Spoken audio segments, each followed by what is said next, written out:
Esteja convosco. Proclamação do Jesus Cristo segundo Lucas.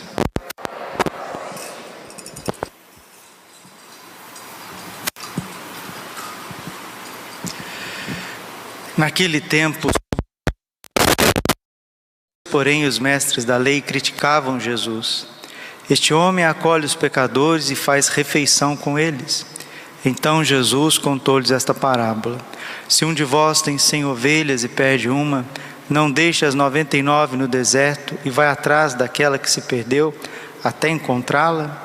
Quando a encontra, coloca nos ombros com alegria e, chegando a casa, reúne os amigos e vizinhos e diz: alegrai-vos comigo, encontrei a minha ovelha que estava perdida.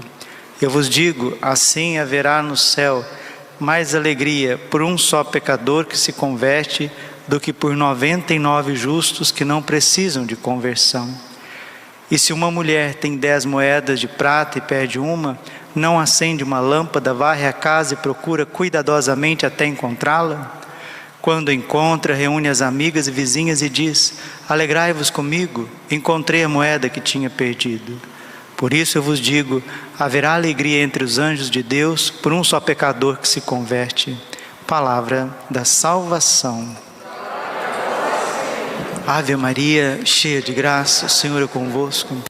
Bendita sois vós entre as mulheres, bendito o fruto do vosso ventre, Jesus.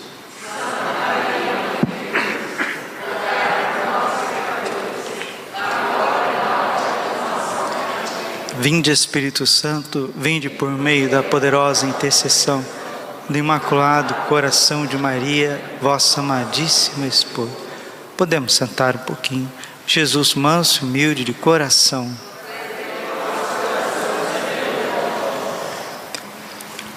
De todos os dons de Deus, o maior de todos é a misericórdia. Jesus disse isso a Santa Faustina. De todos os atributos dados a Deus, o maior de todos é a misericórdia. Misericórdia significa compadecer daquele que é miserável. Esta é a natureza de Deus, ser misericordioso. Mas infelizmente tem muita gente que abusa da misericórdia de Deus, vivendo uma vida de pecado, até calculando o pecado. Aí eu vou fazer isso, aquilo outro, e depois eu confesso. Santo Afonso diz que isso é a presunção da misericórdia de Deus. É pecar com o intuito de depois se confessar. Ninguém faz isso. Ninguém se machuca com o intuito depois de ir lá fazer um curativo, né? Porque pecar é ofender Deus na face, é ofender Deus no coração. Pecar é autodestruição e caminhar para o nada. Quanto mais o homem se afasta de Deus, ensina Santo Tomás de Aquino, tanto mais ele cai no nada, no desespero. Mas para que isso não acontecesse, Deus veio ao encontro do pecador com misericórdia. Lucas 19:10, o Filho do Homem veio procurar e salvar aquele que estava perdido. O Salmo 117, que é um hino de louvor, vai dizer assim no versículo 1: louvai o Senhor Deus, porque Ele é bom, eterna é a sua misericórdia. Deus é rico em misericórdia. Efésios capítulo 2, versículo 5: divis in misericórdia. Ele é rico em misericórdia.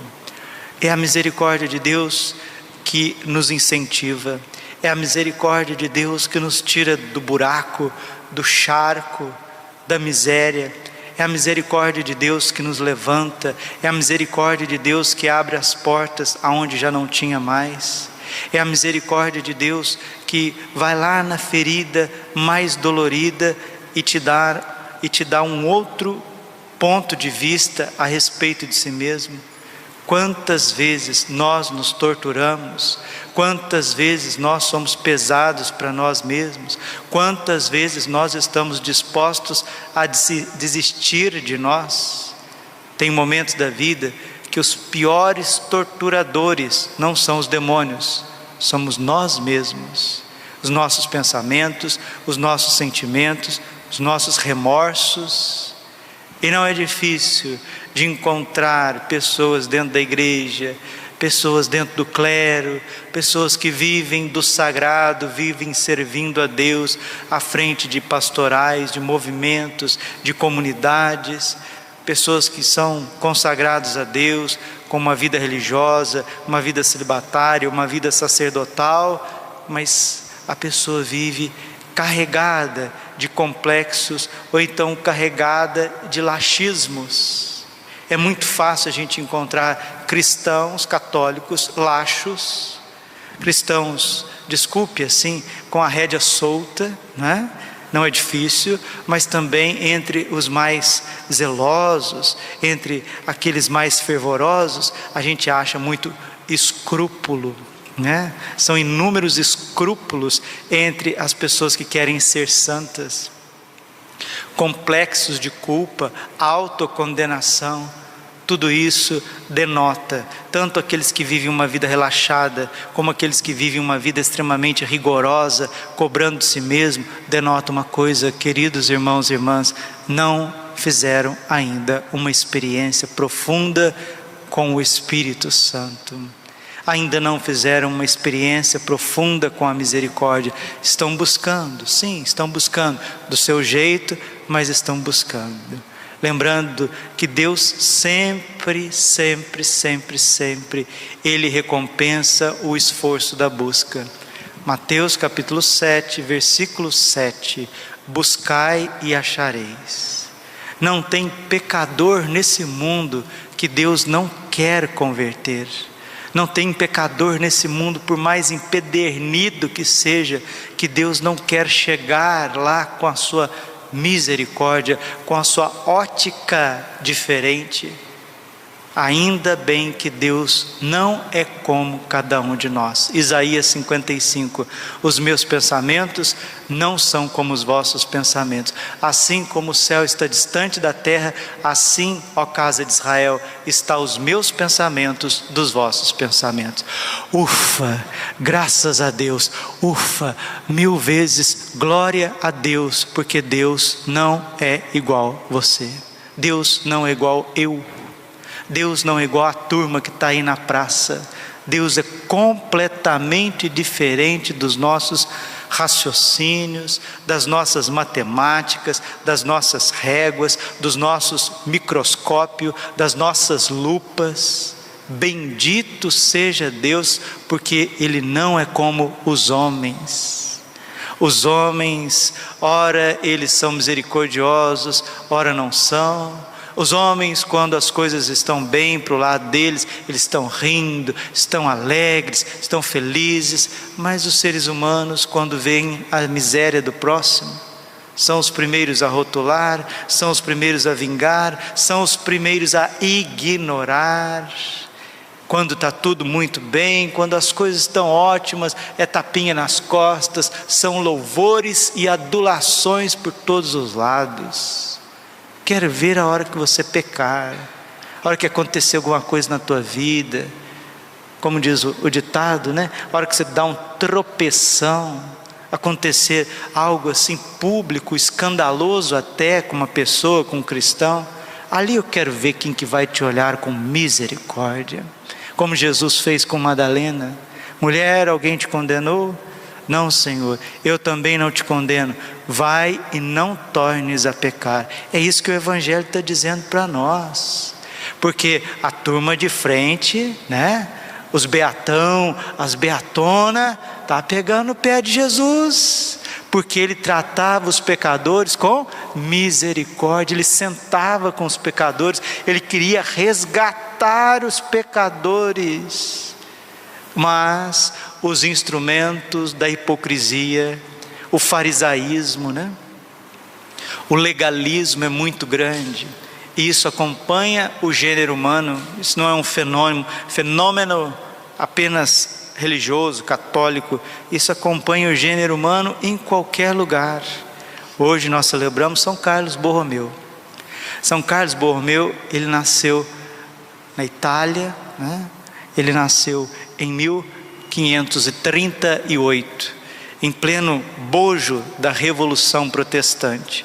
Os seus pais eram nobres, muito ricos, e deu uma educação exemplar para Carlos, a ponto que o seu pai, ao invés de se perder ali nas curtições lá da corte dos nobres, o pai dele rezava a liturgia das horas inteirinha. Levava uma vida recolhida, penitente, de muita oração e caridade. Sua mãe também, uma mulher bem devota, prendada, mesmo riquíssimos que eram, nobres, cheios de honra, viviam uma vida recolhida, uma vida modesta. Não custou para que rapidinho, desde a infância, o menino desejasse ser sacerdote, ser padre. Pois bem, ele entrou para o seminário, ficou padre, e quando o irmão dele mais velho morreu, alguém tinha que assumir os negócios da família, e fizeram toda a pressão no norte da Itália, parte mais rica, mais cultural da Itália, Milão, região de Milão. Milão é a maior cidade da Itália, desde sempre foi diocese de Santo Ambrósio de Milão, o lugar onde Santo Agostinho exerceu o seu ministério retórico, onde ele foi convertido e batizado por Santo Ambrósio, uma das dioceses mais antigas do mundo, né? O coração do cristianismo, no coração da igreja que é a Itália, né? Onde os beatíssimos São Pedro e São Paulo derramaram o seu sangue na Itália, e assim inúmeros santos vieram na Itália. Talvez seja o país onde tem maior número de santos, é a Itália, por conta de tantas graças que Deus derramou nesse país. E a diocese mais importante da Itália, sem dúvida nenhuma, sempre foi Milão. Roma sim, mas Milão. E lá Carlos entrou para o seminário e ficou sacerdote, e ali teve uma grande pressão dos seus familiares para que ele deixasse o sacerdócio para administrar os bens da família. Ele não quis, porque era muito virtuoso, e o seu primo, que era papa, o fez cardeal. Ah, mas isso aí é nepotismo. Sim, pode ser nepotismo, mas um nepotismo virtuosíssimo, porque o papa era virtuoso e o seu primo, que era sacerdote, foi constituído cardeal, arcebispo da diocese de Milão. Aí vai começar verdadeiramente atos de profunda misericórdia, de trabalho e de renovação no seio da Igreja Católica. Foi São Carlos Borromeu que fundou os seminários. Foi ele que fundou os seminários. Não tinha como viver naquela época, porque era uma bagunça, era uma vida, desculpe meus irmãos, uma vida suja, uma vida nojenta. Na corte, né? Aqueles contos que vê da Idade Média, aquelas glutarias, pessoas comendo, né? Voltando a comer, pessoas bebendo, dando ao vinho, adultérios, né? Homens com homens, mulheres com mulheres, concubinatos, padres que viviam com mulheres, religiosos que viviam de forma torta. Era uma vida laxa, uma vida assim de uma entrega e um abandono total ao pecado. E o arcebispo de Milão, vendo tudo aquilo, como que ele começou a reforma? Por si mesmo. Penitência, austeridade, muita oração e zelo apostólico. Começou a pregar, fazer missões, e na Cúria Romana mesmo, na Cúria Diocesana mesmo, Cúria de Milão, né? Ele começou a reforma com os padres que moravam com ele. Hora para acordar, hora para dormir, fazer as refeições juntos, hora para meditar, uma vida regrada. E ele, que era padre diocesano e ficou arcebispo, cardeal de Milão, tomando conta de toda a diocese, com o seu exemplo de bispo, de pastor, ele começou a reformar todo o clero, começando com as vocações, os seminaristas. Podemos dizer, encher o peito e dizer com São Carlos, né, que toda a reforma que um ser humano quer fazer na sua vida, ele começa com oração e penitência. É o bispo que toda diocese sonhava ter. Um pastor zeloso, de muita oração, mas também com muita austeridade, e ali ele foi se entregando, se entregando e se entregando. Morreu apenas com 46 anos, e por conta de tanto pecado, como está lá em Oséias capítulo 8, versículo 9, visto que o meu povo plantou o vento, está colhendo tempestade. Foram tantas iniquidades naquele tempo que estourou uma peste em Milão, a famosa peste milanesa, ali no coração do século XVI, enquanto Martim Lutero estava protestando contra a igreja, e o Concílio de Trento estava fazendo tudo para voltar as coisas no eixo. São Carlos não hesitou, vendeu a prataria que possuía, se arriscou, colocou os seus sacerdotes a serviço dos pobres, deu asilo para aqueles que precisavam. Um pastor exímio, fundou seminários, reformou o clero, pregou missões, organizou a diocese, e daí nós temos, graças a Deus, uma igreja verdadeiramente, depois do Concílio de Trento, reformada na Itália, por conta do exemplo de São Carlos Borromeu. Hoje também nós precisamos de uma grande reforma na nossa vida. Como nós precisamos. E para que ninguém desanime de si mesmo, para que nenhum bispo desanime de si e da sua diocese, para que nenhum pároco desanime de si e da sua paróquia, para que nenhum padre desanime de si e dos seus fiéis, para que nenhum religioso, religiosa desanime de si e da sua vocação, para que nenhum jovem, nenhuma jovem desanime de si e do seu futuro, para que nenhum pai de família, uma mãe de família, uma família não desanime de si e da sua missão. Deus se fez misericórdia. Hoje eu meditava um pouquinho com o Padre Pio. O Padre Pio, o momento mais profundo da vida dele era quando ele se aproximava da Eucaristia. A Eucaristia era o centro da vida de Santo Padre Pio. O coração dele palpitava mais forte quando ele estava na Santa Missa, prestes a comungar. E ele sentia o amor de Jesus eucarístico, e ele rezava suspirando ao Senhor: Jesus, eu quero te amar, eu sinto o teu amor na Eucaristia, Jesus, derrama o teu amor no meu coração, eu quero te amar, Senhor, com um amor maior, mas eu percebo que eu não tenho mais para te dar, Jesus, acabou, está vazio, então enche o meu coração com o teu amor, para que eu possa te amar de volta. Veja o que é a oração de um místico de sétima morada, um sacerdote estigmatizado, que percebe que está seco, que quer amar Jesus, sente atraído por Jesus, sente o seu coração bater forte na Santa Missa. Padre Pio chegava a sangrar na Santa Missa, porque ele vivia a paixão de Jesus Cristo no seu corpo, mas humildemente, com uma humildade que é própria de todos os santos, ele vem pedindo o Espírito Santo, para que o Espírito Santo ame Jesus de volta. Agora nós, muitas vezes, nós vamos para uma missa, nós vamos para um ato religioso, meio que desanimado, ou assim, para que a gente faça o que tem que fazer para se sentir bem, né? É aquele amor interesseiro, né? É os 3 níveis de amor que ensina São Basílio Magno. O amor do escravo que ama por medo. Eu vou porque eu vou amar a Deus porque eu tenho medo do inferno, eu tenho medo de ficar doente, eu tenho medo de ser assaltado, eu tenho medo do povo lá em casa ficar tudo perturbado, eu tenho medo, eu quero bênção.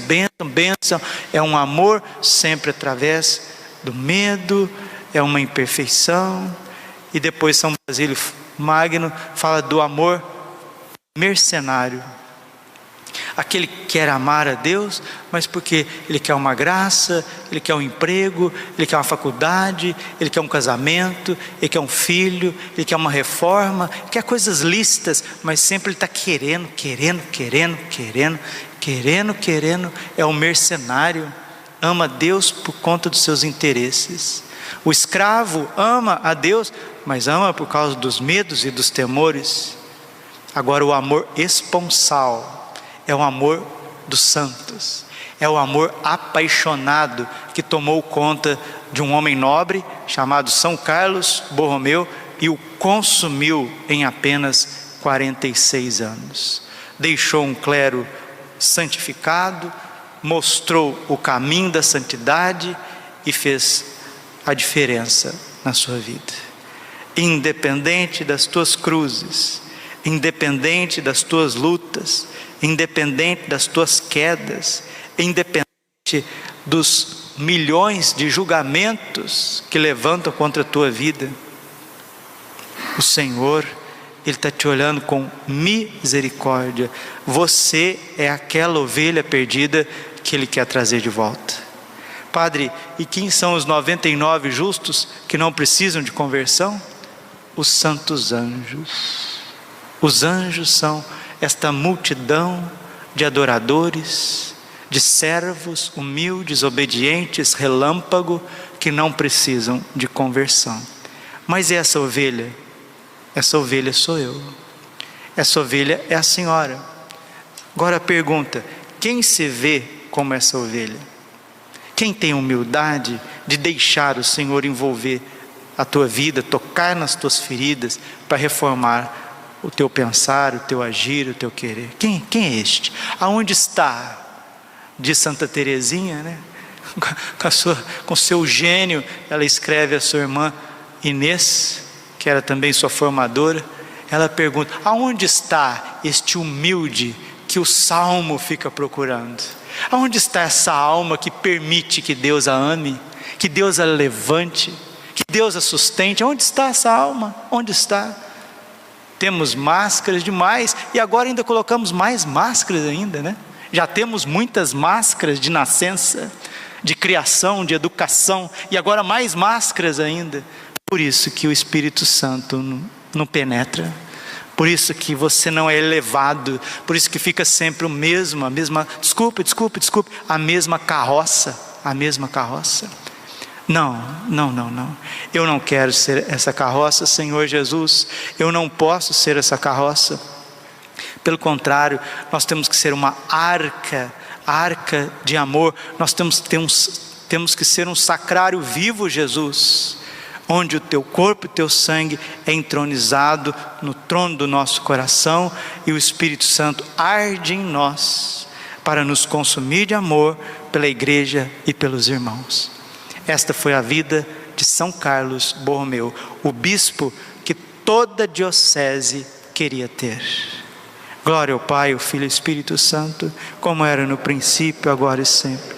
Coração imaculado de Maria, confiança, saúde e vitória. Cantemos.